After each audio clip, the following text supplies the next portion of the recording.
વફાદાર નોળિયું।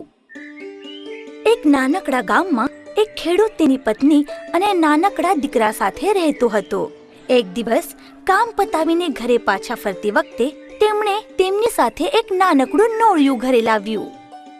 આ જોયું કે આપણા દીકરા સાથે રમવા માટે આપણે આ નોળિયું પાળીએ।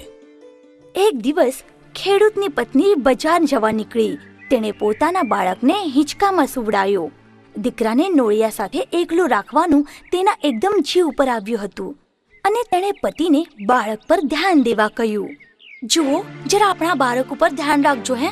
થોડી વાર માં જ તે બજારથી ટોપલી ભરીને સામાન શાકભાજી લઈને પાછી આવી। ઘરના આંગણે જોઈ છે તો શું, નોળિયું બેઠેલું હતું અને તેના મોઢા પર લોહી લાગેલું હતું।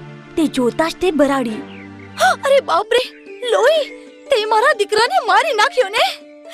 તેણે બધી તાકાત લગાવીને નોળિયાને માર માર્યો અને દોડતી અંદર દીકરાને જોવા ગઈ। અંદર દીકરો શાંતિથી હિંચકામાં સૂતો હતો અને હિંચકાની નીચે જમીન પર એક સાપ લોહી લુહાન મરેલો પડ્યો હતો।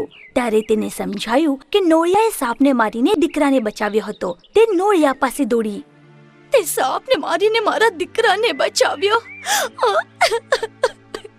પણ નોળિયાને કંઈ સંભળાયું નહીં, કારણ કે તે બિચારું તો મરી ગયું હતું અને ખેડૂતની પત્ની પશ્ચાતાપથી રડવા લાગી।